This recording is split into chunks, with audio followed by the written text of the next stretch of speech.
You want your kids to grow up happy, not just achieving things, but actually enjoying their lives. But when you're constantly managing routines, school, and screen time, it's hard to know if you're getting that part right. And without a clear model, most of us just repeat the same stressed-out patterns we grew up with. This video unpacks what Dutch parents do differently and why their kids consistently rank as the happiest in the world. So you can borrow the best parts of their parenting approach and raise kids who feel secure, independent, and actually enjoy being kids. Let's begin by exploring how freedom and independence underpin so many of the Dutch practices.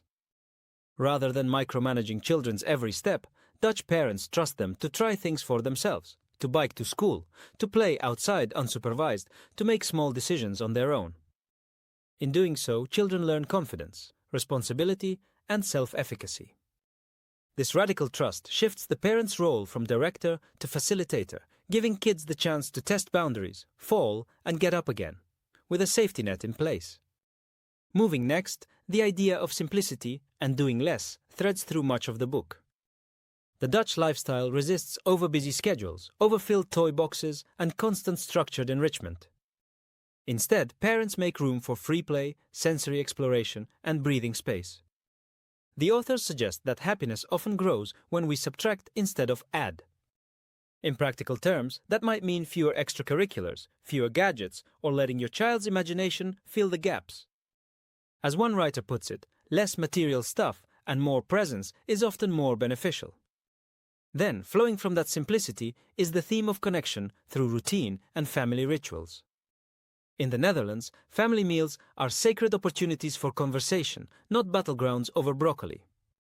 Parents prioritize being present in daily routines, from waking up, commuting, mealtimes, bedtime, turning the mundanity into connection rather than another checkbox. Those routines bring stability and belonging, which is a powerful antidote to stress and unpredictability in kids' lives. Interwoven with connection is the practice of openness and honest communication. Dutch parents don't hide tough topics from their children. Instead, they lean into dialogue.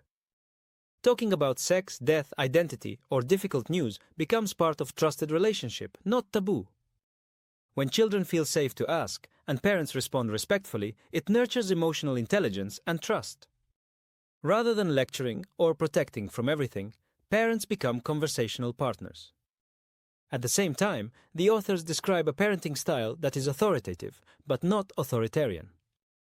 Dutch parents set limits and expectations, but they also include children's voices when making rules. This collaborative rule-making reduces power struggles and helps children internalize boundaries rather than just obeying. The balance between structure and freedom is key. Kids have room, but they know the edges. Linked to all of that is a vital social foundation, a robust social safety net, and supportive infrastructure. The freedom Dutch children enjoy doesn't stem from parent will alone. It's enabled by societal support. Generous parental leave, affordable childcare, flexible work laws, and a culture that values work-life balance. Because parents feel less pressure, less stress, they can lean into trust and connection rather than anxiety and over-control. In other words, individual practices rest on a communal scaffold.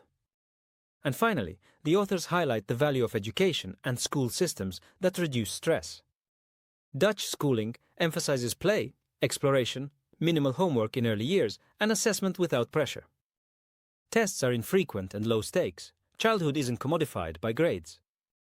As one reviewer points out, the book says Dutch children have little or no homework and are trusted to ride bikes to school as markers of a less pressured childhood. This nurtures a mindset that learning is about curiosity and growth rather than competition and performance. So to recap, what the happiest kids in the world teaches us. Dutch children thrive because they are given independence in a safe setting. Their lives are kept simple so they can breathe and explore.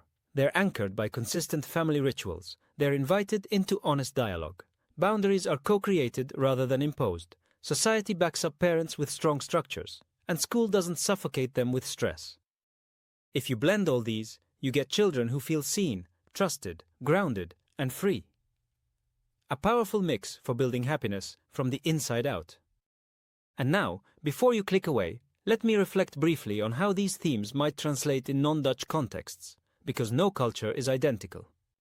The authors themselves recognize that the Dutch system is steeped in culture, policy, and social norms, many of which are hard to simply lift and transplant.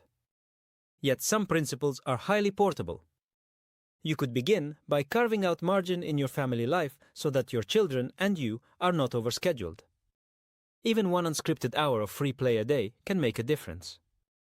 You might invite your children into household decision-making, asking their input on rules or schedules so that they feel agency. You could practice open conversations. When they ask difficult questions, resist the urge to dodge or overprotect. And regularly protect family meals, perhaps even one weekly device-free dinner to reconnect. These acts don't require special institutions, they require intention. At the same time, you can lobby for better support in your community, advocating for flexible parental leave, child-friendly work policies, or more humane schooling. Because the happiest childhood isn't the burden of individual families, it's built collectively.